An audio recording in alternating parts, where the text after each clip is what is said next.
Hello, everybody. On the day that Liverpool finally lose to another team in black and white stripes in the League Cup, we are joined by Mike, Sam, and Youngie. Sam has got over, as he is more of a Liverpool fan than he is a Grimsby one. He's got over them exiting 2 competitions in a week, and that 12, 15-point lead is looking slightly nervy nowadays. 97 Newcastle a vote, isn't it, Sam?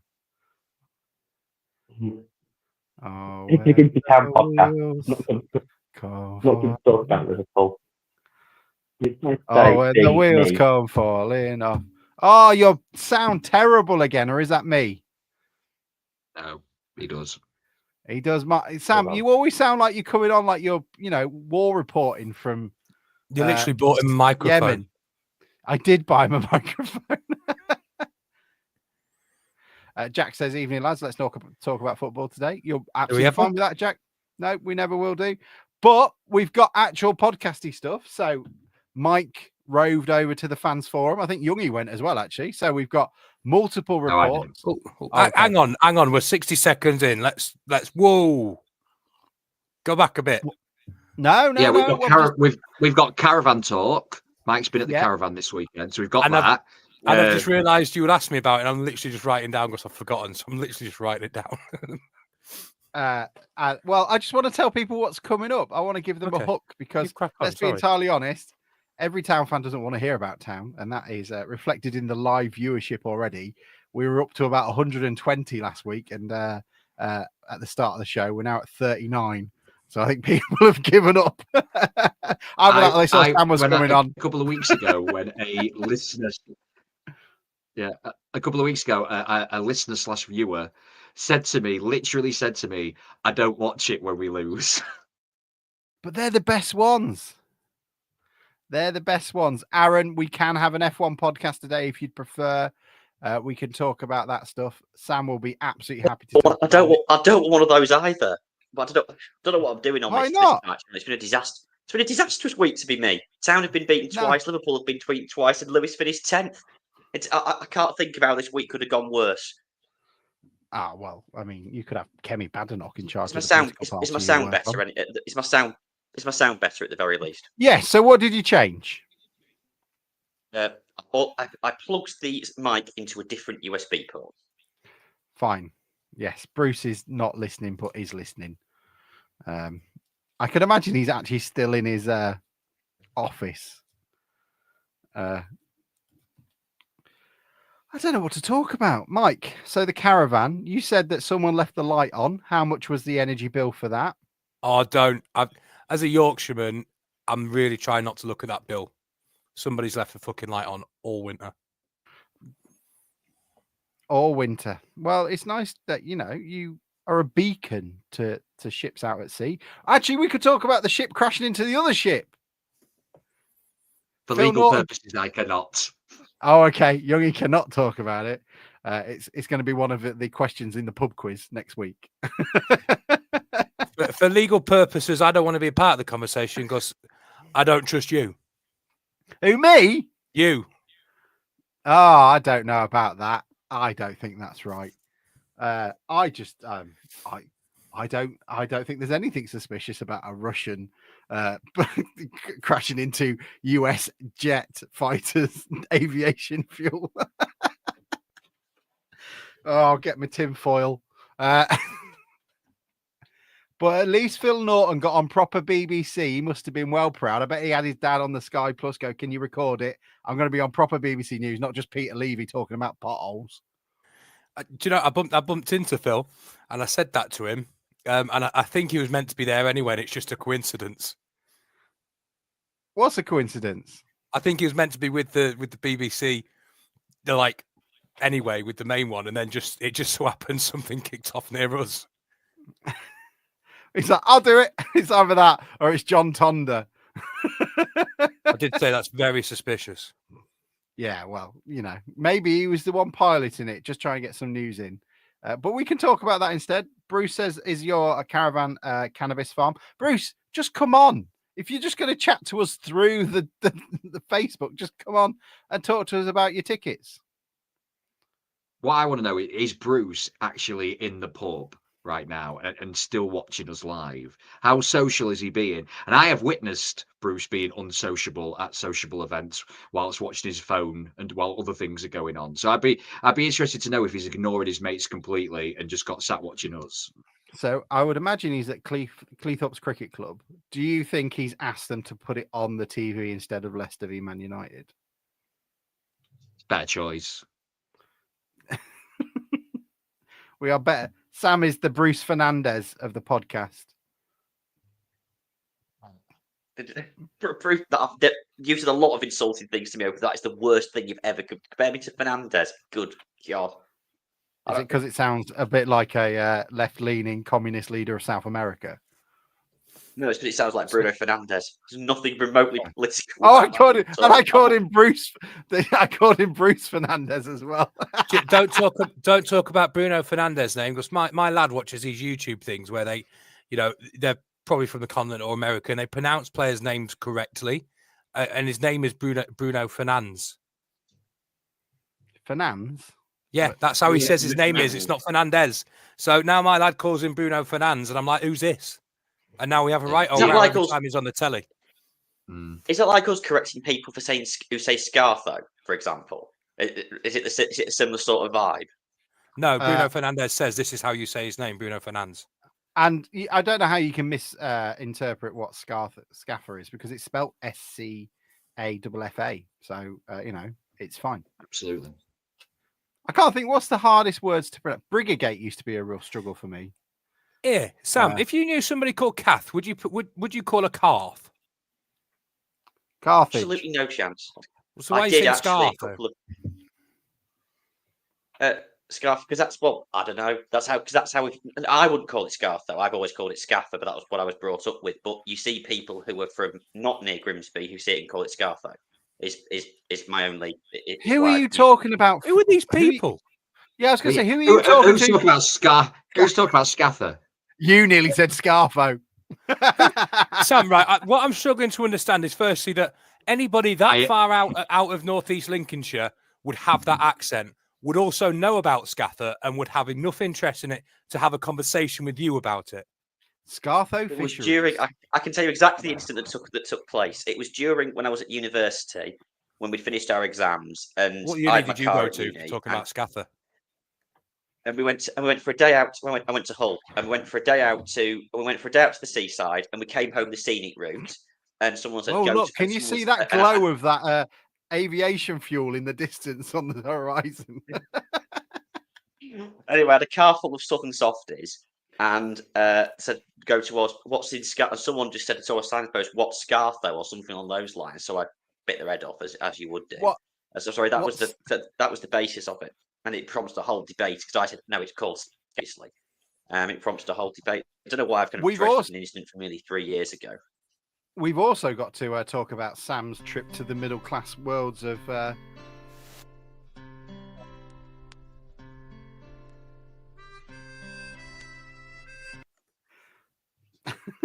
know, I'm amazed Bruce continues through it. But we need to talk about Sam as well, going to middle class rugby. Last weekend instead of coming on the podcast. Did you wear red chinos? No, I did not wear red chinos. I wore blue How many jeans. people? How many people are in? Oh, did you wear brown shoes? Yes, I did. I must admit. Yeah. How many people in your friendship group wore red chinos? One of the lads wore red chinos. I must say it's going to kind of out me of some kind of like middle class toss of this, but it was. Oh, there's no outing. There's no outing. We all know. If anything, it's an in. The modal confirmation of what we already know. The modal attire, as if anyone who follows my social media title is already Sam out himself. I like the fact that Sam's trying to fight. Sam's trying to fight against the idea he's middle class by saying modal attire. Can I point out, Sam, when I went at rugby on a Sunday, I went, but I came back here. Start dropping your tees. I was pissed up, but I came on the pod. There was the commitment. Well, the last time I came on the pod with Yarkos, we nearly ended up with legal representation, didn't we? So I decided the best opportunity was to not do that again. Yeah, there's only twice we've had to cut something out, and it was you and Bruce. Sam, how much for a pint in Twickenham then? Yeah. It wasn't actually as bad as I thought it was going to be. It was £6.80 for a pint of Madry, which I know is top. That's all right. That's better than I was primed for £8 or more. But no. So yeah, but no, we didn't finish until the game finished and went back to the cabbage patch for hours after that one. So I was nowhere. I was getting back going on this half cut. The cabbage patch. I've written my stuff down now. If you want to start and stop talking about Sam's Sunday day out. No. I'm enjoying the idea of Sam there.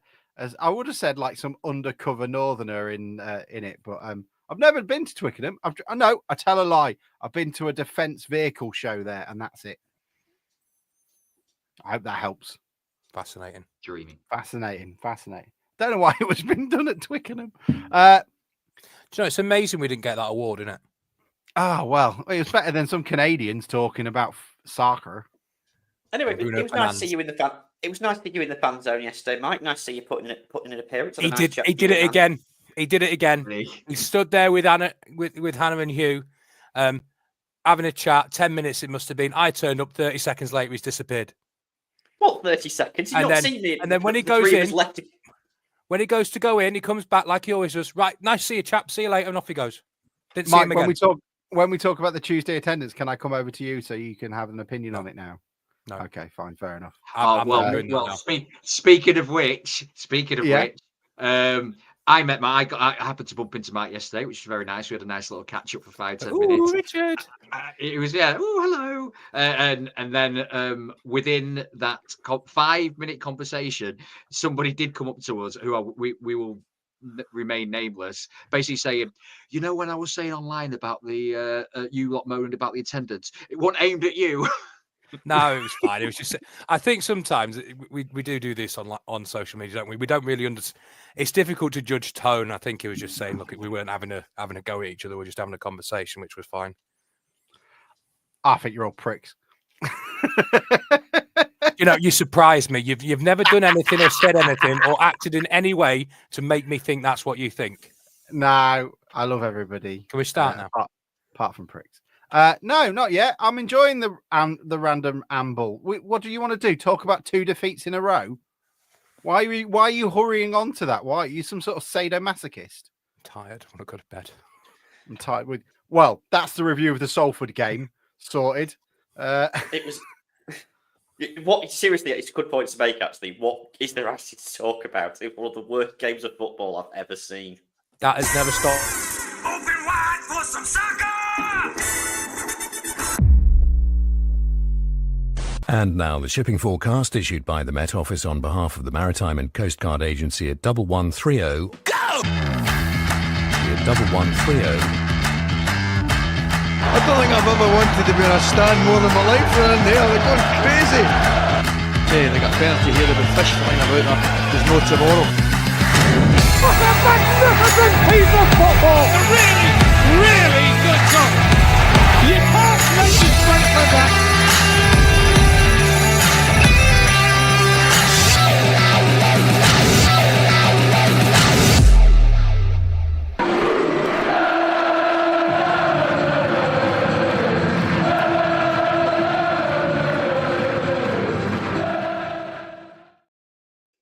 Good evening, everybody. Welcome to the DN35 podcast. You are the few hardy remaining souls. The bandwagon is gone. The glory supporters have shuffled off into the hedge and the bushes. They're gone. No more tourists at Blundell Park. No one stood in front of you with a twat with an iPad taking pictures of the main stand going, oh, isn't this quaint? Isn't it the best ground I've ever been to? They're all gone. Back to mid-table obscurity we slide. We'll be trying to avoid talking about that and everything else. Town with a week to forget. But it could be worse. We could be struggling to get out of National League North. So we can always thank our friends down the road for a little bit of perspective. Mike was there. Sam has also got a clock randomly going off in the background that I can hear, like a waiting room at a dentist surgery. And now he's gone. If it starts buzzing, Sam, run. No, it's the cuckoo clock, isn't it? He's got a cuckoo clock there or something. Yeah, so Town lose to Notts County and then lost to Salford. I thought the Notts County game was very entertaining. They scored from a defensive error and then caught us on the break, in my opinion, and when we were stretching and trying to get a win. And then yesterday, we looked like a team who had played 5 games in 15 days, have about 15 players to pick from. We just looked shattered, and it was just a bit too much. I'm hoping a week, where they can get. It'll be really interesting to see how Artell approaches it. We will never know whether it's just hands off and say, lads, do you want just a couple of days off, and then we'll come back on Wednesday and go through it. It's going to be a test of his season because obviously the 9 games to go, anything can happen, and I think we will be. We've got an opportunity still. Yesterday's results kind of went for us, and we only dropped a point really in it, if anything, over the last 2 games from the pack, which means we've got an opportunity. But Mike, you were there yesterday. Let's start with that, and we can cover some of Notts County if you wish to. What were your thoughts on yesterday's defeat to Salford? And also, before we go anywhere, Aaron, you said the Salford manager was being a prick again in his post-match interviews. I need you to be our roving reporter, Aaron. Give us a quick summary of what was said and see if we can do head loss of the week again, but I imagine we can't. Mike, over to you. Well, I'll do Salford because I know the other chaps were at... Youngie was at Notts, so I'll let him maybe cover that. But I think you hit the nail on the head, and I don't think it's any great secret that we just look like a tired team. I thought we started really slowly. We didn't impress ourselves on the game, and we're really poor with the ball, and that was sort of how the game went. I don't think they were any great licks, but they're away from home, so it's difficult to judge that. They probably did their job. If you'd asked them if we'd done that away against a playoff team, we'd say we've done our job and got the win. But I think it was a real poor game of football and not something you'd ask somebody to watch as an advert for League 2 football. But as you say, it looks like a team that playing 3 games a week with the injuries we have, the way we like to play as well. We don't just sit back and not run. They do run a lot. I think it's just caught up on us. What I would say, though, is there's a week now until the next game. If we can have some rest, get some arms around some players, maybe get a few bodies back. There's plenty of ups and downs to come. There's loads of points left to play for. And there's loads of times left in the season. There'll be plenty of things that go right and wrong. So one thing I've learned about this group of players is I won't write them off, and I won't not believe in them. I think as bad as it was the last 45 minutes and Saturday, I think they'll come again. Honestly do. And hopefully, runs have got to come to an end. So we've been on the bad end of a few results now, and hopefully we can pick ourselves up and start to go again. As you say, the results around us aren't terrible, and I really would come back to that. That that there will be plenty of ups and downs. I would say for the goal that Salford scored, and I know there's a foul on Hume, and we can't defend the corner. Although that's 2 things that come after what I'm going to say, but Wright's goal kicking is absolutely terrible, I'm afraid to say. And I think we've put up with it for a long time and not made a big deal out of it too much. But so many times yesterday, the ball's out of play, or it's too long, or it's too short, or it's too close to being intercepted. And yes, he's got the ball in hand, and he hits a kick right down the centre of the pitch. It doesn't hardly get over the halfway line, and we're instantly defending from a kick from the keeper's hands. Now, yes, there's a pull on Hume. Yes, there's a corner we can defend, but we should not be putting ourselves under pressure when the goalkeeper's got the ball. Get it up into the final third, win the second ball, and go from there. But that's just criminal. In League 2 football, as a goalkeeper, you need to be able to kick the ball. It's just unacceptable to be bad at kicking a ball. It's just not good enough. I mean, it's all you do Monday through to Thursdays, play football, practice. Sorry, rant over. You all right? No, I'm not all right. Pissed off. Okay, Sam. He went all the way up to watch Town and have sort out his caravan. He saw us get beat and find out he's got a £580 bill for a light that was left on or something. No, do you know what? I don't mind us losing. I've become used to it enough, and I don't mind this group of players losing because they've got enough credit in the bank, and I can put things aside. What I can't accept is continually not improving basics of football, kicking a football. Get better at it. It's simple. Get better. It's probably a mark actually of why we do the podcast on a Sunday rather than the Saturday. last night I walked out of the ground pretty kind of. I wasn't cross. I very rarely. Town defeats very rarely piss me off or genuinely anger me these days. But I was a bit kind of deflated because it's kind of like another bit on this great run. We've been on this great run, but all of a sudden now our great run is 1 win in 5, and having lost 2 of those, and I'm standing there sort of thinking, yeah, we're just for a variety of reasons, we're just not quite up to it. Getting over the line. I mean, we'd definitely have all taken this situation in August, 100%. I'd have taken 21st in August, frankly, given the situation that the doom and gloom that was going on during pre-season. But I do think we should also talk. I don't know if we've talked about it before, but talk about the pitch. I mean, I thought it was an all-time low yesterday in how bad it was. The number of times you saw. I mean, there was no moment when there was a position where the ball had sort of broken to Corey, just running towards the edge of the box, and the ball sort of bobbled up, which means the momentum of our attack completely slowed. And I know you'll say it's the same for both sides, but we play a very kind of, especially relative to League Two, a very progressive, sort of on the floor style of football. So I don't think that should be discounted. But also, I mean, it's not a result we don't. It's not. I'm not criticising Artell for the changes he made yesterday at all, or even on Tuesday night. That's not. But because the sheer dearth of options you have off the bench means that if someone susses out from the start, or we don't play desperately well, there is no recourse to change it. As I said, I'm not criticising. That's just a kind of nature of the sort of the sheer number of injuries we've picked up again. Which is just, and I think given the sort of the variety of injuries we've got, I think that's pure luck. Anyway, Mike keen to say a couple of things, so I'm going to let him come back.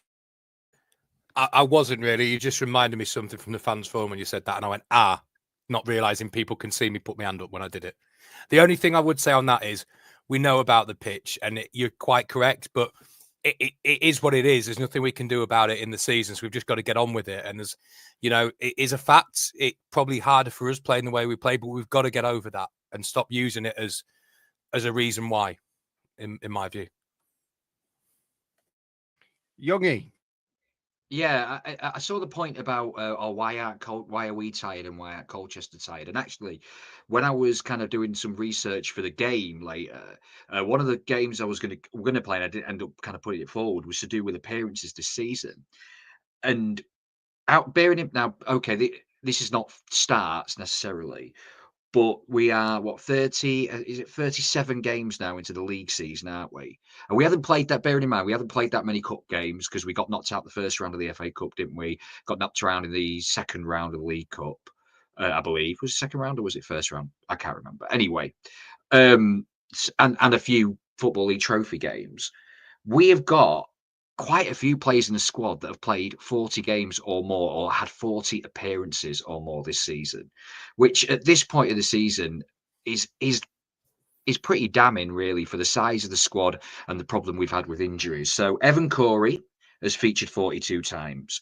Danny Rose, 41. George McCracken, 40. Harvey Rogers, 40. Denver Hume, 40. Cameron McJanet, 40. Svan Thornton, 40. Callum Ainley's 38 appearances this season, bearing in mind, like, off the bench and things like that. So what? We've got... Yeah, according to the stats, Callum Ainley has made 30. I do apologise, I misread that. So still 30 is quite a lot. But my point stands is that we've got players that have played a lot of football this season. That's nearly like, if you look at the regulars in the first team, Corey, Rose, McCracken, Rogers, Hume, McJanet, Svan Thornton, they have played a hell of a lot of minutes. And that is 7 of 8 of your regular starters. It is just starting to show a little bit. And maybe we all said about it in January, perhaps we could have made an investment in 1 or 2 more. Now, we didn't. And I still think the squad looks good. But this is the time of the season where it's going to make or break us, isn't it? And we are leaning more on break at the moment, aren't we? Really, really quick one before Mike comes in. I was just trying to do some quick looking at what Graham said. Colchester have made 12 changes to the starting 11 in their last 5 games. I'm not sure we've got that luxury. So they've had a load of money thrown at them, Graham. They've got a bigger squad than we have. If you want, I can have a look at that in a bit more detail. But they've made 12 changes to the first 11, never mind the subs bench, which has looked like it's changed quite a bit. I just didn't do that in the time that we've got. It's it's a lot of changes to be made. Mike, go over to you. As well, just an added context to that, Youngie, is that Cameron McJanet as well, he's played nearly 70 because he didn't have a pre-season. He came over from Ireland. You know, you look at the fellas doing that. Now, there was a bit of discussion about this in the fans forum. Do you want me to mention what was said now instead of then about injuries specifically? We'll wait for that later. Let's not try and mix it up, but I understand it. How someone said, who's called how far can two wheels take me? Groves played 78. He played 68 in 97, 98. I'll be honest though. He's saying I can't remember him being shit.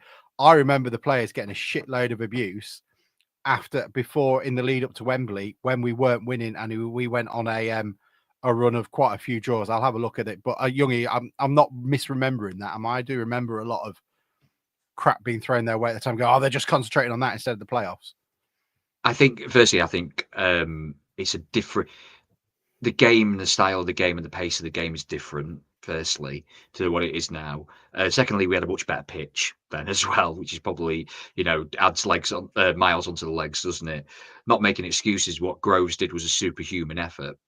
But yeah, you're absolutely right. It wasn't all plain sailing all season, and there was a period of time, especially between the two Wembleys, that we did struggle a little bit. So from March to May, we won one game, and then we went into the playoffs. So there was a massive drop off.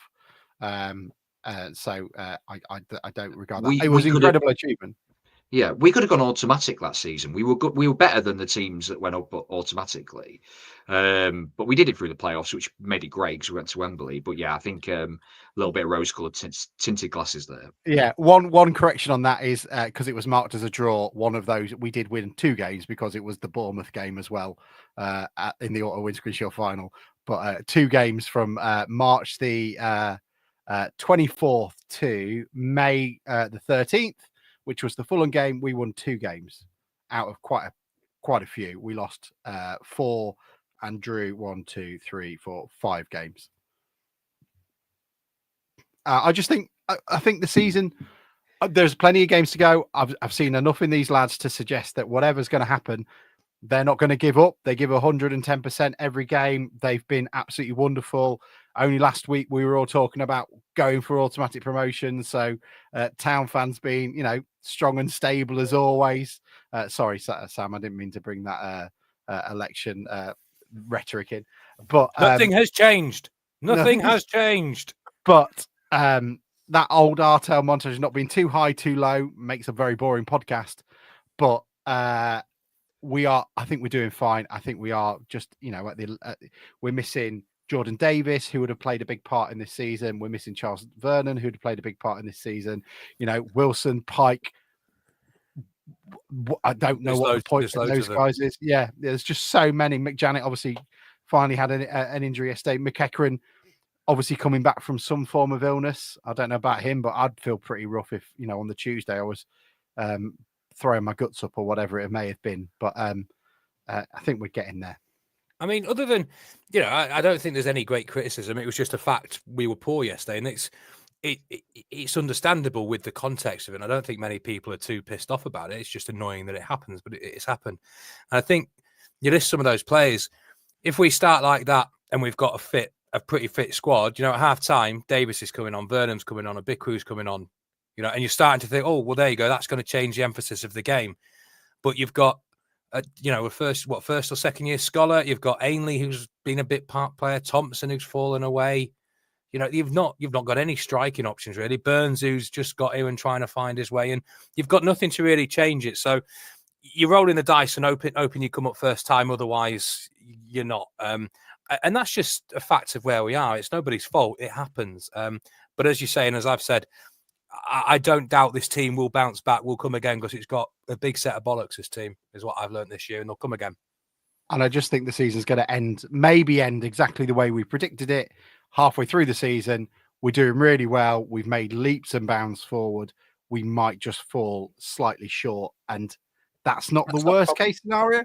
It just means that we're going to be prepped, ready to go, and, hammer the league next season and make everyone look like mugs. We haven't done this season yet. Sorry. Oh, that's all right. I was going to go to Young and then I'll come to you, Sam. Well, and let's be honest as well. We're going to get rid of players this summer that are probably taking up a bit of a wage. And the new scouting system, the data-led scouting system, has proved that we can scout better players than what we have already. That's, get them off. I hate to be disrespectful, but there are players there that won't be here next season, are on decent wages. Let's move them on. Let's see what we can do with that money. Let's try for better. But it's not over. With the 9 points, 9 games left, and we're 2 points off the playoffs. Look at Salford. Look at Salford. Salford won yesterday. That was their second win in something like 12 games. And suddenly they're only 4 or 5 points off the playoffs again. They've been on a dreadful run and they've still got a chance. Colchester have stormed out of nowhere, got themselves into the playoffs. It's still massively all to play for. It is going to change on a week by week basis. I think we will. I think we've probably made our minds up with 5 games to go to where if we've got a realistic chance here, but we've still got a realistic chance. We've got a game against Newport next Saturday where if we can fully recover for, we've got a massive chance of either getting back all the playoffs or certainly nipping at the heels of the teams above us. It's just going to be things that change on a weekly basis. It's probably going to go to the last game of the season. And as long as we can just keep ourselves up there, you never know. Results are going to go weird for many teams in the next 9 games or so. As long as we've kind of given ourselves a chance, we might just be there. Go on, Sam.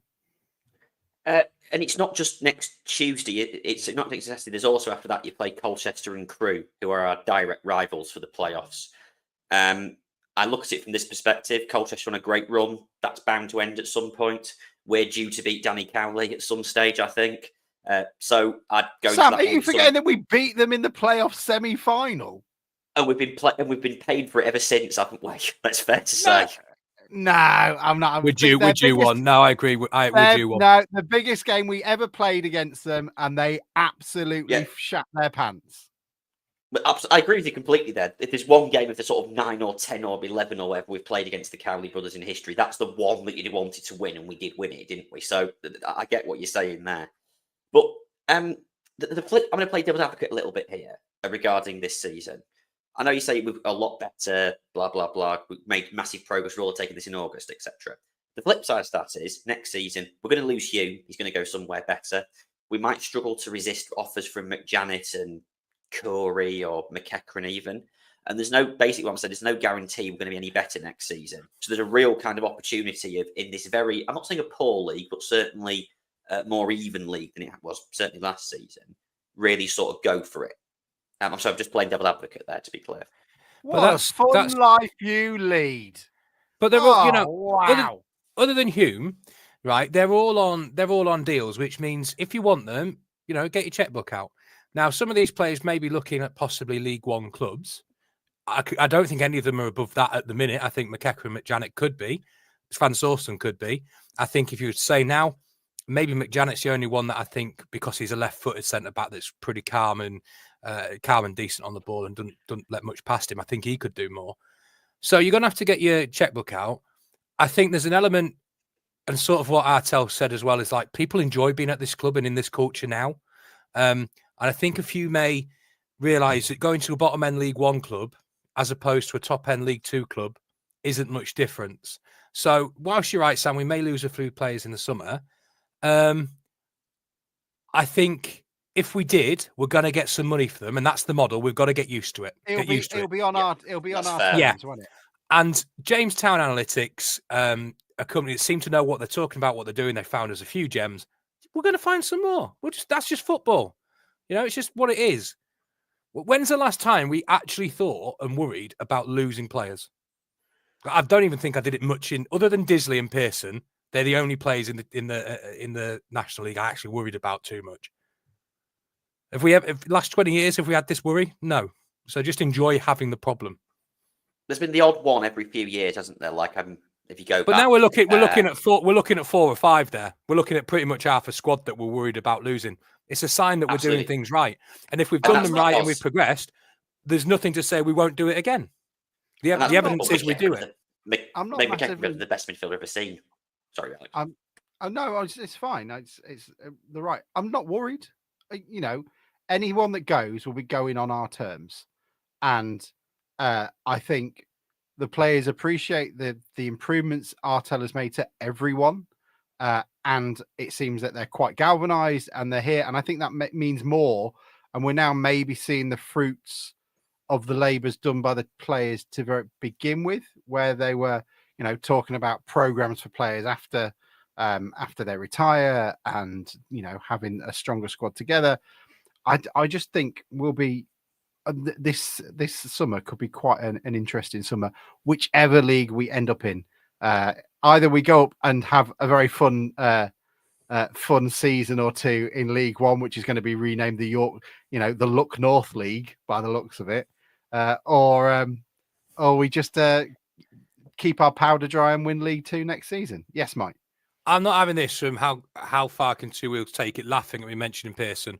2012, 13, 14, Pearson was an integral part of that squad. So I'm not having you laughing at him. I think it would have been a nightmare if we'd have lost We were him. all absolutely freaking delighted when he re-signed after the 2015 the 2015 final. And I think we'd all accepted. But I'm talking about... Sorry. I'm talking about the first sort of promotion season. Then when we lost him after Slade, we missed him. When we brought in whoever that bloody tractor bloody player was. Nathan Clark. Yeah, when he brought him in, you missed him. And that's what I mean. But also, another part of the process is we've got David Artell, who is proven as one of the best coaches to improve players. Look at the players that have come on. Green, Corey, all the Hume. They've all got better. So not only are we finding players, we have a coach and a staff that improve them. So you're basically saying, so Mike, you're basically saying leave off Wright because he will get better at kicking. Well, 36 games in, I'd have thought it's pretty fundamental. You know how to kick a football. I think again with the keeper, I might be being harsh, but I don't think it's unreasonable. I think I'm no longer the anti-keeper person on this podcast. No. I'm being usurped. I think the fact that I'm coming across as the stable one is slightly worrying. I think you've been up and had too many fish and chips, Mike. I think you've had a bit too much main stand air. I didn't have fish and you've been smoking whatever that bloke who went after Artell at the county game was smoking. And I think we're in trouble here. I think our stalwart at the back, our Doug Tharm, has turned into a Nathan Clark. Let's be entirely honest, or a Paul Linwood. Here you go. I'm yet to see a better keeper than James McEwen play for us since he's left. Dean Henderson. Since he's left. Yeah, but he was still here. Since James McEwen has left, I've yet to see a better goalkeeper. Okay. Fine. Okay. I think I think Wright's better than a lot that I think he's a better keeper than Cartwright. I think he's a better keeper than Eastwood, and I think this is a. I know you can't say this. He is a better. He makes saves, unlike Crocombe. Oh, only if it's at his front post. If you put it at his far post, he's not getting anywhere near it. Oh, Mike! I think you've just made up your mind. I think you've made up your mind about it. I think you've just made up your mind about it, but you're not going to kind of. I think he's got better as the season's got. But in all seriousness, I think what will happen is we'll sign a better keeper in the summer, and Wright will become the reserve. If I was sort of had to predict what would happen with the keeper next season, I shall tell you what I've started to notice as well. The Wembley goal, they had those dangerous goals that killed Eastwood. I noticed that this afternoon. They're dangerous. Did I miss that bit? I thought you just got a knee injury. What? What? What? You said it killed him. Yeah, it basically did, didn't it? Not basically. It basically did. He's not here, is he? He's dead. No, he's back now. He's on the bench. He was on the bench yesterday. Oh, he's back now. He's alive again. A bit longer than Jesus, but it's all right. Nearly Easter. Yeah, it's nearly Easter. Eastwood is right. Eastwood. This stuff writes itself. Pod title. Eastwood Jesus. No, the pod title's still middle class tosser. Eastwood Sunday. Oh, I don't know, Mike. It'll get rid of a lot of our viewership. Aaron is saying no one can break my heart more than when Sariki Dembele left. Oh, Aaron. What? I mean, if that's if that's the height of your, we need to help you experience more, and Arteta needs to do that as well. That's a wind up. I'm not having that. That's a wind up. Anyway, who gives a shit about Sariki Dembele apart from when some money came our way? Mike went to the fans forum. Have we actually reasonably done it? I know. How can two wheels take me? Doesn't listen to the pod that often because he's saying we're not giving enough credit to Salford. Their forwards were rapid. We give no credit to opposition team. They're just here to be the next team we play. I do not care about them. I do not have any respect for them. I just want them to come along. It's like Buffy the Vampire Slayer. They're the monster of the week, and then we move on to the next one. There's no context. There's nothing else to it. They're just here for our entertainment and our main characters to have something to bounce off against, quite literally in some cases. Anything to say about Notts County? Do we have anything to say about that person that went to Artell and gave him? Tory was very impressive. Tory was very impressive, I thought, for the 60 minutes he was on the pitch. I will clip that for you, Sam, so you can have that. Yeah, I was cheering on the Tory as he was going. I didn't think that. I think did quite well when he came on yesterday. Actually, I thought he showed a little bit of kind of ability to move forward at a very low bar, I must say. But well, I'm glad we talked in so much depth about Notts County. I think the whole fan thing, it's been talked about, and it's some idiot thinks that losing once Notts County is the end of the world. He thinks that the manager actually wants to hear his opinion. Clearly, the guy had a sense of his own fucking importance. He's had his moment. He's been talked about in the press. Move on now. I think the best thing is, according to David Artell in his interviews, because he did what he's done before. He said, if you want to come down to the training ground and have a chat about it. And apparently somebody came down to the training ground on Thursday, but he wasn't there. I thought, great, that's lovely. We've gone all that way and he ain't fucking there. Serves you right. Simon Hodgson says, no one can break my heart more than Camille Conte, probably because I forked out for a flag. There's a picture of me. There's a picture of existence with me in it, buried behind it. What was that? What flag? Where was he from? Where was he from again? What was it called? Got the country he was from. Camille Conte. He was from. He wasn't from Somalia. Sierra Leone. Sierra Leone. Yeah. Yeah. Outside the. I'd agree with Tim there.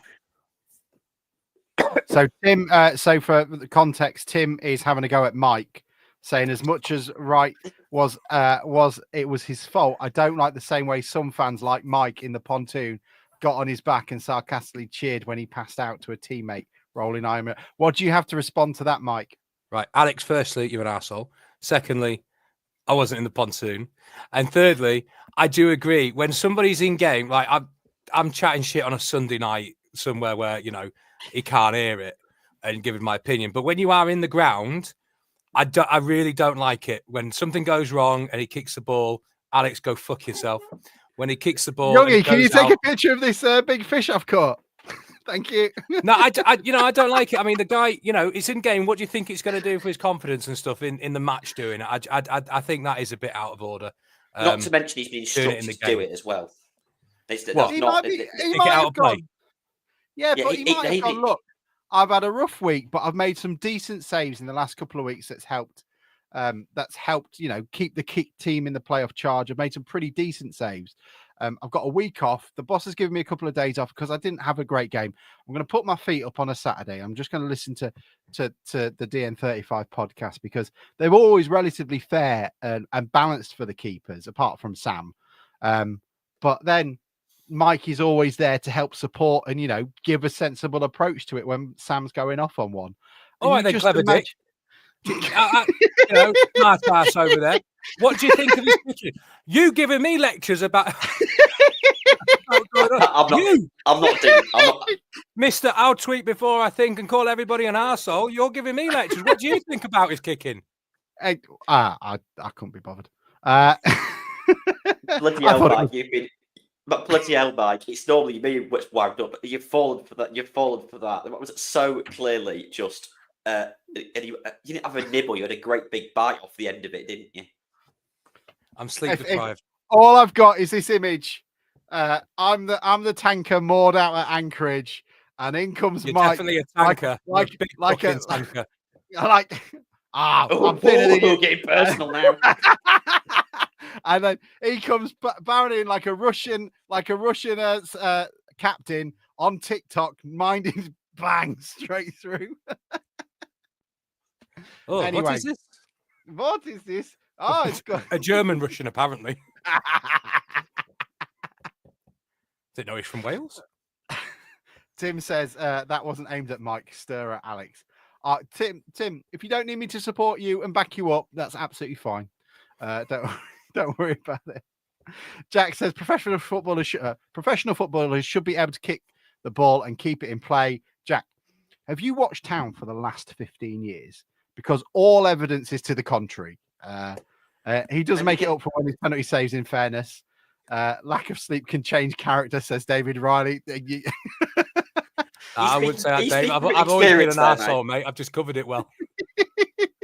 Hold on a second. Maybe it was particularly poor yesterday. Maybe the pitch. I don't think the pitch did him any favours. I'm sorry to keep banging on about that, but I really do think it's. I'm now becoming the defender of right because I think Mike's stolen my title. Hell, we're through the looking glass. Sam's defending the keeper, and I'm thinking one out. And if Sam goes on Mastermind, his specialist subject will be the pitch. It's his answer for fucking everything. I've heard Sam's applied to be a member of the Labour Party as well, Mike, as you drink from your Surrey Cricket Club mug. Do you know what? I like Thatcher. I thought she had some good ideas. Yeah, that stroke was brilliant. I'm not following you, Mike. I'm not rising to you. Yeah, well, one of us has already gone. God, she isn't. Fucking hell. Let's not make any jokes about that with Easter. Scare the shit out of people in Yorkshire. Fans Forum, Mike.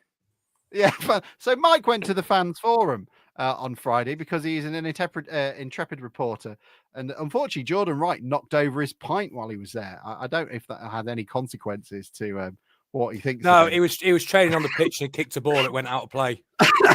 That was it. Was it? You were stood in McMenemy's and he was training outside. And no, I was at the Linden Club. I'd not even got there yet. I was down Linden Club. Oh, we can get some distance then. What was it like? So I don't think there was any. There's no sort of massive nuggets of new information, really.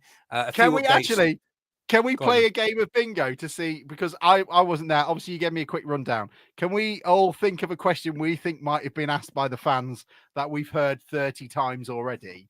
So Sam's going to go for flats. Training ground. Bingo. Yeah. Training ground was asked about. The answer from Andrew Pettit was there is no new information other than one of the obstacles has now been removed and there has been progress. Ooh. Joss is saying toilets. Were toilets asked about? Don't think so. Playing budget. In a way, they discussed the playing budget in a way, not sort of directly. It wasn't asked about, are you going to put some more money in? They spoke about, Artell was quite candid actually for a lot of it. And he comes across really well. He's quite likable when he talks at these things. And he was making the point that, you can, because I think somebody picked up on his comment about bottom third budget. And he says he's making the point that you can spend telephone numbers like Carlisle and like Forest Green and it doesn't get you anywhere. And what he thinks is better for us is we've got a decent budget, but we've built a culture and an environment where players want to be. They live in a house, I think 12 of them that Andrew and Jason own. I don't think that's legal. You shouldn't be having 12 players in a 3-bedroom terrace house down the seafront. I don't think it's a 3-bedroom terrace. I think it's 4. Yeah. But that's 4. So it was discussed that way. Include the sofa bed. It was discussed in that way. And what studio apartment. Poor Jordan Wright can't even practice his goal kick in the garden because 3 people are sleeping in a tent. It's my caravan, mate. So Jordan Wright left the light on, didn't he? Right. So it was discussed that way, and Jason, Andrew, and David all made the point that they're trying to make their book go a little bit further, and the way with getting the McEachran's, McJanets, Van Sorsons, Tories in, it's cheaper for long-term gain. It's not all about just chucking money at it. If you've created the culture, players will want to come there.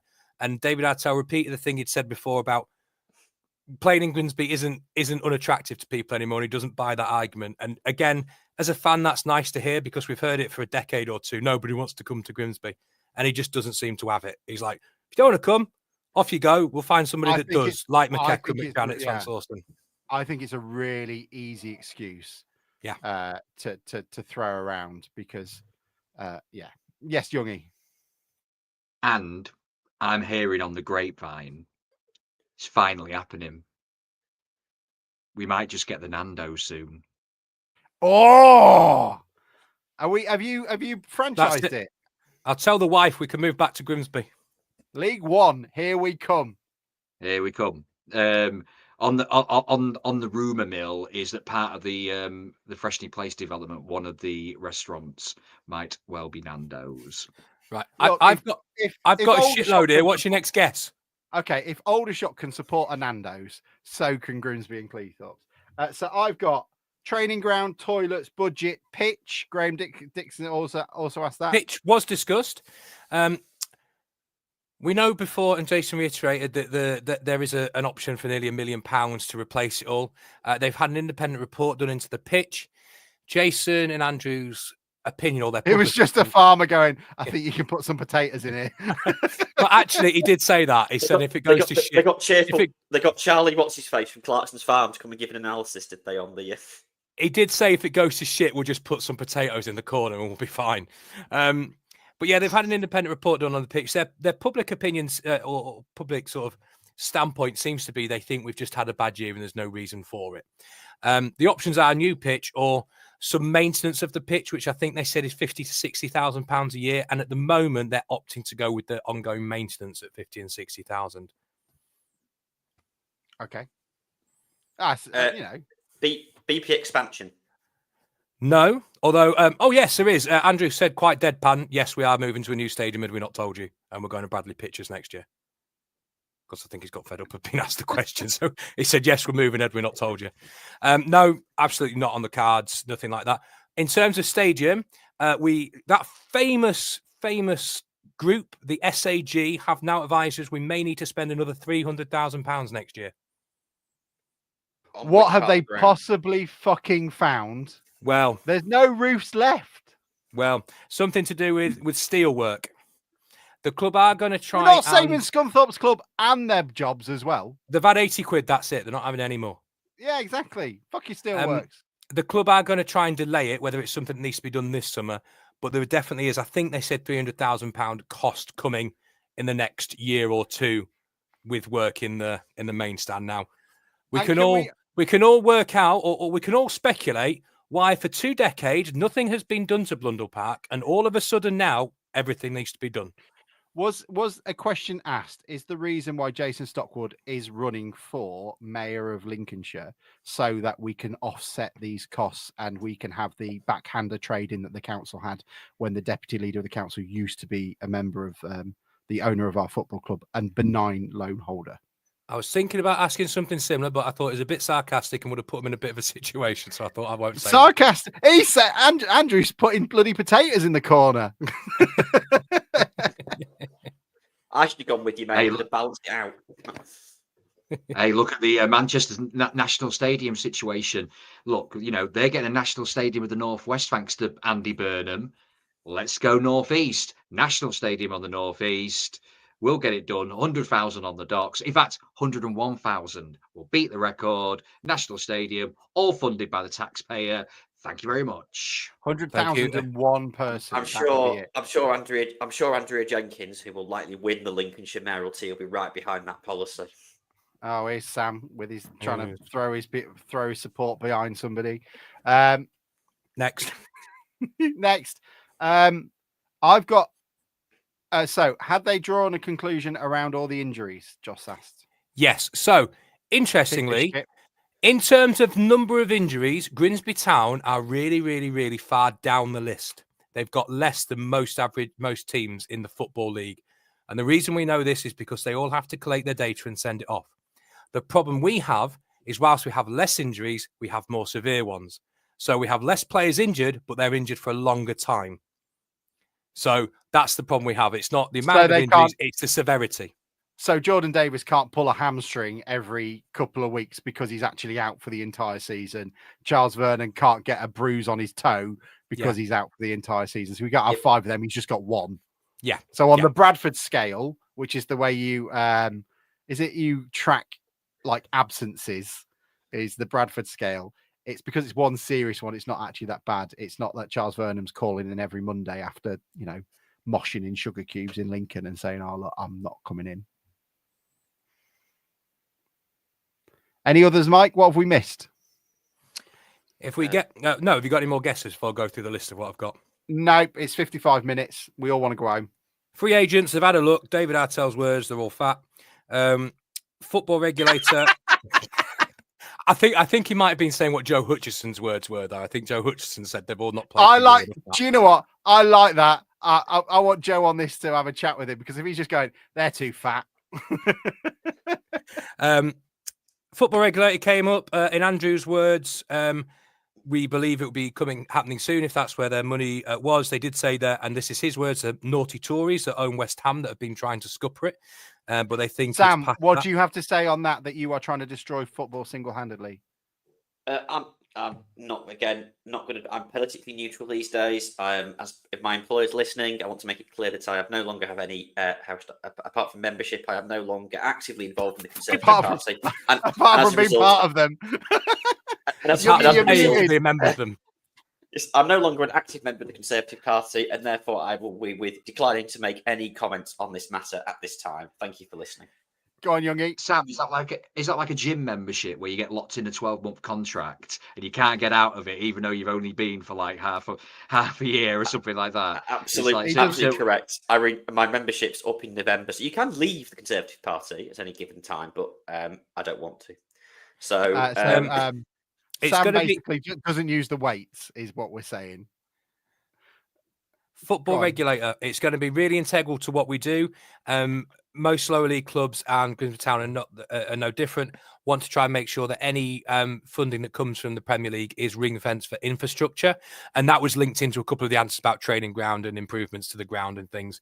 There's no point the Premier League giving all these clubs all this money and it just going on players, because it just inflates the division again. They gave some figures about how much budgets have gone up this year, and it was crazy. I can't remember the figure, but it was surprising in League Two. 20 quid. If we go up, Jason says it will cost us more money. However, now hang on, we're getting into. So, Youngie, can you remember conspiracies? Can you remember 95 when we were flirting and they went, the rumor is they've told us we can't get promoted to the Premier League. It's going to cost too much. Mike, sorry, what you say? There was a massive however. However, he says that's a problem he loves, because there will be more investment opportunities. More people want to get involved, more chances to create money. So whilst the bottom line would be bigger, it does give you a bigger chance. And obviously, as an entrepreneur and a businessman, he's all about taking risks and taking chances. And that would be a good thing for the club. He just wanted to say that the costs would be higher initially. So we just got to put on our nice going out skirt and, flirt with the investors. Speaking of which, there will probably be a small increase in season ticket prices next year. They're looking at trying to get them out early doors. Reason they're trying to do that is there is the potential of being 2 extra games and a trip to London. If touchwood things go our way, they want to try and spread those costs out for fans to be able to do everything. So that should be out fairly soon, I think. Okay, fine. Any conversation? One of my bugbears is how people can pay for them, because I think we're pretty shite at that. No, but they did touch on the fact they'd listened to what you were saying about the CRM stuff, and it's a good idea. And they are trying to do these types of things. It is expensive, though. The opinion I got, and I think is a fair one, is it doesn't take many 20, 30, 40 grand on this and that before you start talking 500 grand. And where's that coming from? We're talking real money, yeah. Yeah, and then it's not going into a playing budget. It's not going into the pitch. It's not fixing a stand that SAG have suddenly decided we need to get fixed. So I understand that point. They're going to try and do all these things on an ongoing basis, but funds and technology does limit them at some point. But that doesn't mean they're not attuned to the problems. It just means we have to tackle what's more pressing, which is always going to be the playing budget. It always is, unfortunately, isn't it? Tim says, funny how you've got a Tory geezer on the pod and now we've got a geezer Tory in the pitch. That is very good, Tim. There we go. Very Well good. done, Tim. Well done. Sam would like to say he is not a member of the Conservative Party, though he is a member of the Conservative Party because he I'm pays not an to be active member of the Conservative Party. My employers are listening. There was a nice little bit. doubt they are. Was a nice little bit from David Artell when they were discussing how you pronounce Geezer's name, and he says, "I don't know. We all just call him the Geezer." So we don't actually know how he pronounces his name. He seems to be happy with it. He said, "I did ask him a while ago." What else? There were some really good things from Artell. I'm not going to go into. Please watch them on YouTube. But he was really good at talking about the team, how we play, for example, formations, and we're not actually playing how most people think, and that Rodgers plays mainly as a right back, and other players are playing mainly in other positions. So if you get a chance, it really is worth watching. It gives you a good insight into that.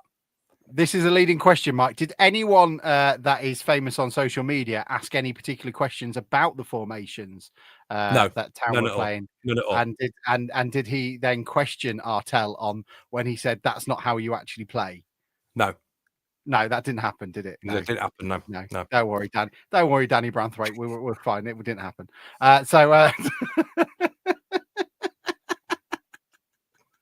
Oh, we should have filmed that bit. Right, what's next? It will be on YouTube. They were filming it, and it is interesting. While there's no major earth-shattering stuff, it was quite a fun evening to listen to. And I say they all come across really well, and David Artell speaks really well, and he is quite endearing when you hear him speak about the town. There was a little bit where he was asked, or the owners were asked about how they're going to keep hold of him, and that got a little bit awkward, but David Artell said, I've been down this road before. It isn't just about money. I mean, you as a football manager, you know what's good for you, and you hear horror stories all the time. So whilst you're in an environment as good as the one we're in, that's not that's not something you particularly want to leave. And then he turned around and said, but it's $8,000 a week for 5 years, and then I'm staying. Fair enough. Yeah, he's coming. And that's about the headlines. There's a few other things, but I've probably forgotten them. But it was an interesting night. Sounds it. It's well worth going to if you're in the area. Proper, And I would just say the contrast of having these, which is an open discussion, and views were encouraged, and they were asked, look, if you've got a view on this that you're not happy with, let us know. Just the absolute change from how it was years ago, I think, needs to be underscored every time we see it. There was no turtlenecks or tanned jackets there. No, did no one shut up? I was going to say, no one told to shut up. Matt Dean wasn't called a liar. So and sometimes fans trust. Fans might not like the answers sometimes, but they're honest answers, and they're given, from a decent place, and they're getting answers. So I think we're really well on and off the field now, really in a good place with the people that represent us, is my opinion. Well, I hope that's cheered everybody up. I think apart we're from all the goalkeeper. And I'm blaming you, mate. Next time he goes, I'm throwing you straight under the bus. I'll tell you something. Jordan Wright wouldn't catch it, would he, Sam? Way. I did the joke for you, Mike. Jordan, I think you're really good, and I don't mind your distribution. I love you, Jordan. Jordan, you really nice of you. Because Jordan, it's fair to say, I remember Nick Colgan, so don't worry, your distribution is absolutely fine. It's fair to say, to be fair, he's still diving for that one he let in. Where was it? Was it Aldershot? No, Macclesfield. He's still going down for it now. 15 yeah, they actually have to relay. He went down in all installments in the season ticket plan. That lad. Yeah, exactly. It was like a mobile phone contract. They actually had to relay their plastic pitch around him as he was falling. That's why we used to have humps at Blundell Park. Right. So I always blame Sam for interrupting, but everybody is now interrupted Sam. Sam, the floor is yours. I've always when do you want to do your game, Yogi? Go on. Right, everybody mute. Worst ever Town 11 Nick Olkin should get. I know Tommy Forecast is upheld as like the kind of paragon of shitness, but Nick Olkin should get it because of like sustained shitness over a season, over a period of a season. I think there's a good case for that. Anyway, sorry, it was a funny quote in the moment. Hey, do you know what, Nick Colgan? Obviously, I'm quite opinionated, and I can rub some people up the wrong way. But it's the only time I've ever got into a proper slanging match in the pit, in the ground with somebody, when Nick Colgan didn't come for a ball in his 6-yard box, and I went apoplectic. I went like Mike does, time to time when he loses his cool. And the guy was like, "What do you expect him to do? Collect?" I was like, "Fucking yes." That's it. I don't want to sound like Roy Keane, but that's your job. Firstly, I'm never having it said that you rub people up the wrong way. I've never seen any evidence of this. Thank you, mate. Thank you. And secondly, you say about me at Swindon, you're more pissed off at me for not being pissed off than you were at the team. You said that I'm going to go at me because I'm like, oh, it happens, mate. You've got to keep perspective. Like, what the fuck are you talking about, mate? The score a goal. See, Mike? It's not my fucking fault, is it? Can we play your game, please, Youngie? Yeah. Let's hang on. Yeah, Youngie's game.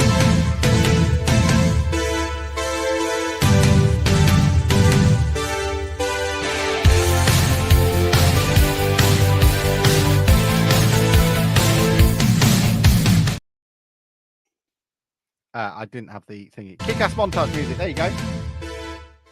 There we go. All right. It's always good to start a game where tensions are rising amongst the DN35 crew today. But there we go. It is the return of the numbers game, first time in a month or so.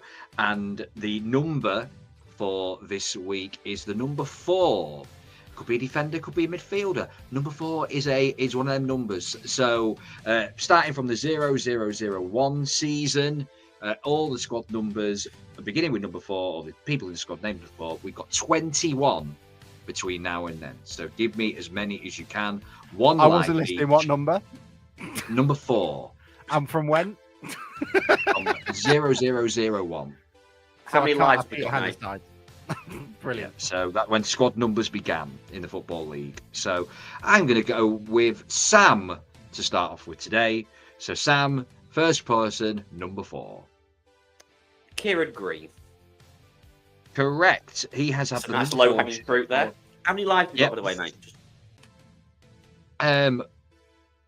We'll go 3. We'll go 3 lives again. So he's had the number 4 shirt for 3 seasons now. Mike is next. You're muted, mate. Ryan Bennett. Ryan Bennett is correct. He had it for 2 seasons, 08-09, 9-10. Alex. Haywood? Is incorrect. Was it the other one? That's one life gone for Alex. Go to Sam. Okay, I'm going to say Sean McAllister. Oh, lovely. Yes. Sean McAllister, who in 2 seasons actually made about 4 appearances. Yeah, 16-17 and 17-18. Mike. Yeah, he made Salford look like Mo Salah fitness-wise. Anyway. Yeah. Ben Fox. Ben Fox, yeah, 21-22. Alex. Oh, not a clue. Oh, I've gone.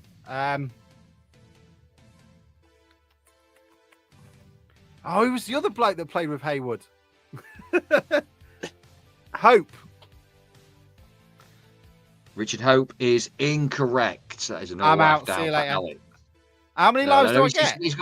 You've got 1 left. You've got 1 left. Oh. So, Sam. Oh, I had one. It's gone. Scott Brown. Scott Brown is correct. 14-15, 15-16. Mike.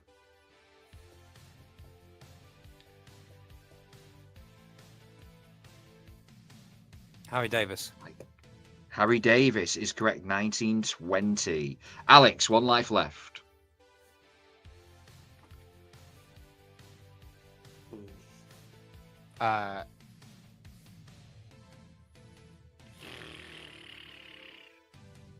Scott Kerr. Scott Kerr is correct. 13-14. I'm done now. That's the only one I can think of. That's it. You got 1. Thank you. Thank you, everybody. I'll see you later. Yeah. James Hunt. Oh, lovely. 07-08. Mike. I'm going to say Nick Fenton, but I don't think that's right. Is incorrect. Mike, you are 1 life down. Alex, can you improve on your Scott Kerr? Absolutely not. Number 4. Who did we have in 2003? That was it. I'll go for Tony Crane, but I think he was 5.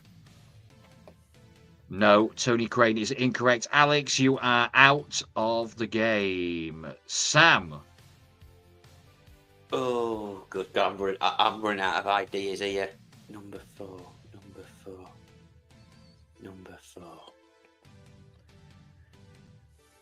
Oh, I've got one. Season before. Ben Futcher. Is incorrect. Your first life is gone, Sam. Mike.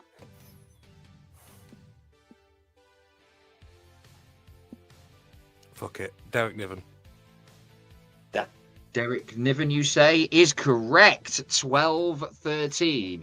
Now, it's one life gone, but we are down to 2 people. So let's go sudden death. Let's go. What is... So, basically, a straight shootout. We start with Sam. Can you get a number 4? Can I get a number 4? I was trying to think of Derek Niven, but I couldn't bloody think of who it was.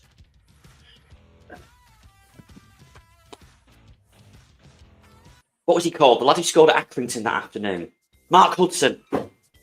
Oh! Out of the bag. Mark Hudson. 10-11 season is absolutely correct. Mike, he didn't even wear it the afternoon. So the afternoon I remembered it, he wasn't even wearing it. Bloody hell, that was a slist. That was a slice shot, but somehow it went into the top corner. To stay in the game, Mike. Came from somebody, I think it was Reading, Welsh.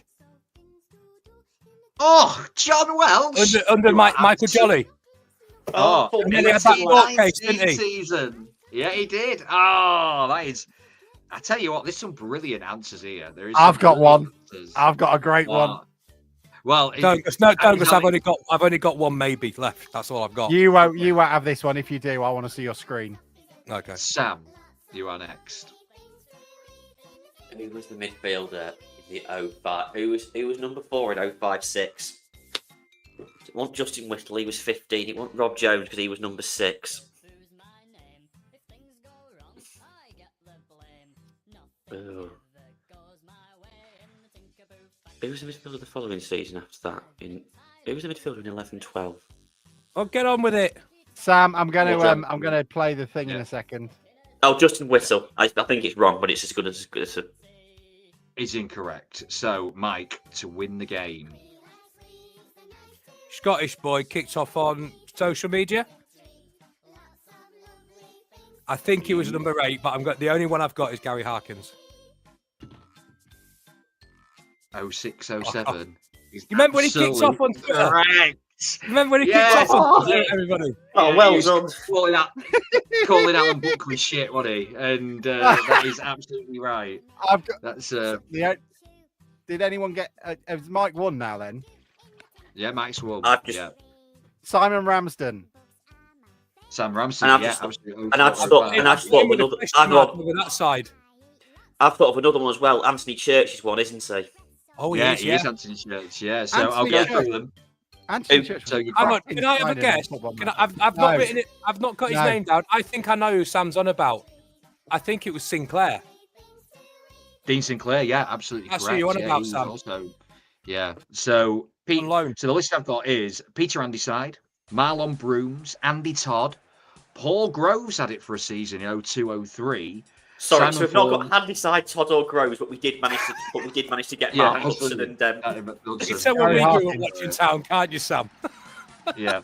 I thought Marlon Brooms was 44 for some reason, but I got it wrong. Was he 33? Number 4. He was 33 at some point. I remember that from. Okay, well, I'm only telling you what the internet's telling me. I really should have a filter between brain and mouth. Simon Ramsden, Simon Ford, Gary Harkins has mentioned, James Hunt has mentioned, Ryan Bennett has mentioned, Dean Sinclair, Mark Hudson, Anthony Church, Derek Niven, Scott Brown, Scott Kerr, Scott Brown, I remember him, Sean McAllister, John Welch, Harry Davis, everyone's favourite 5G loving and the real Danny Rose, Ben Fox, and Kieran Green. Now, I That's have got... we got all but one after 2010, after the relegation. All Well, but one after relegation we got. I was going down the Rose path, and I thought, no, it was Mitch, and he was 8, and I forgot because we've had so many bloody Roses. Akeem, Danny. Yeah, Danny. you have a lot of Roses. I thought I was just thinking of Mitch. Yeah, Mitch, yeah. Absolutely. Yeah. I did put another game in, but I'll save that one for a rainy day. Oh, but good game. I tell you what, there was some brilliant answers there. Well done to all of you. Very, very good. Yeah, I was terrible. Anyway, I'm not claiming any credit for Mark Hudson. That was completely spawny. I'm now gonna have to work out. I've written that on my work notes. Gary Harkin is now just in the middle of like notes on. Well, things. I write on my, because I'm at my wife's desk. I write on her pad, and she keeps asking me, "Why have you got a list of men's names on my work pad with ticks next to them every week?" Because I try and write, because I have to cross them off, otherwise I'll forget who you've said. Got to get that pod money in somehow, haven't we, Mike? Yeah. So Gary Harkins owes us a few quid. Let's do a bit of pod admin. We have actually got the only podcast I think in League Two that we haven't pissed off or annoyed or insulted. The Newport pod 1912 Exiles are happy to do a preview with us. So if anybody is free for that, we'll do one sometime during the week. Is this like Morecambe and Wise? It's like the only people that will work with us now in Newport. Yeah, basically that's it. And it was really nice. What? Are we like to get away with that when you said we rather than just kind of trying to make it? Look, I think I've only offended the Luton podcast when I said us shitholes need to stick together, which they got very upset about. And secondly, I think Gab Sutton got annoyed at me because he was trying to talk to me about Fenty, and I don't appreciate that. But there we go. I think that's the only ones. But I didn't go Joey Barton on him. I think it might be quicker for you to give a list of people you haven't pissed off, mate. We'll be here for less time. People on COD Almighty don't like me. Haven't pissed off. Oh yeah, I haven't pissed off. And none of us are on that list. None of us are on that list. No, Youngie doesn't mind. Yeah, we're sweet. Yeah, we're solid. He's my best friend now. Yeah, that's all right. Oh, and nice. who else is there? That's it. Oh, Rod from the Fishy likes us. He's all right. Jason doesn't seem to mind us, or they're being very political and they're being very kind. Stop using the word us. This is you that piss these people off. I think you'll find that's a northern phrase, using the word us for a singular. Keep us I'll raise this up here so it doesn't look weird. Yeah, Aaron's quite right. Lower league, look. Lower league. Oh yeah, I don't like them. They're well fucking weird. Bradford fans, though, we lose. We win as a team. It's a Bradford podcast. Yeah, it's Bradford fans. They're just weird. Like, who else is a weird fan? Not all Bradford fans. Most Bradford fans. This is where this happened. You said all Bradford fans are weird. I know a Bradford fan. And she. Okay. Is he weird? She's a purported Bradford fan. She's only a part. She's a Bradford not middle fan class, by the way, but he did use the word purported. I'm shocked she's pretty middle class as well, to be honest. That's public school talk, Sam. Right. Anyway, yeah. Anyway, she's not weird, but she's not what you'd call an archetypal football fan. That's fair to say. She's a proper sing when you're winning merchant. We like the Swindon lot. Even though we slag off Ian Holloway in every comment that they put on social media, they quite like us. Rich, you can't have a go at Sam's public school because, as I told you last week, I actually attended that public school in the summer holidays. Yeah, because true in him. Who else? Yeah, there was a weird safeguarding lecture first day back once. I wonder what it was all about. There's what other fan base is weird in League Two? Who else go off on one? There are some that go off on one. Us. Nah, we're all right. We're lovable rogues. I mean, MK Dons are weird, aren't they? Because why would you support MK Dons? Anyway, that's just weird in the first place. I've always wondered this. Are there any MK Dons fans who were basically did the football across the pitch? I work with one. He's he was a Wimbledon fan and is now a Milton Keynes fan. Yeah, that's weird. That's weird. And you've not resigned. Weird. Well, I did say that I don't think I can work with you. Have you spoken to HR about this? I did mention it to HR, but our HR person is a lovely Irish lady who doesn't give a shit. But there we go. Notts County, Simon Hodson say Notts County can be a bit weird, but not that terrible. The Notts County way, he was one, wasn't he? Yeah, he was. All fan groups have individuals, don't they? That's just I think it's unfair to Salford don't have fans. And it's unfair to lump like the whole group in because of a couple of gobshites on Twitter. But yeah, that's me being politically. That's unlike me. You are. Don't judge town fans because of us being gobshites on Twitter. Loads of town fans are really nice. We are not a representation, or I am not a representation of every town. Speak for yourself. Apart from that bloke in the main stand, he's a bit weirder than I am. Anyone else we can think of that are weird before we go off? Because we've been here for an hour and a half. You get it for free, you freeloaders. Can I go now? Not really. Yeah, can we go today? How's Baba? Tomorrow? He's all right, mate. He's all right. He's got colic, but he's fine. Oh, I'm sorry about that. Do you know what I told Youngie this the other day? I'm sat there 3:30 in the morning. Explains the mood. It's dark. I'm looking after doing the proper stuff. It's dead quiet, and all of a sudden he starts cackling in his sleep. I'm like, you're 3 weeks old. What do you know to laugh about? Evil child. He's going to be like Pinky in the Brain. He was watching a YouTube compilation of Jordan Wright kicking the ball.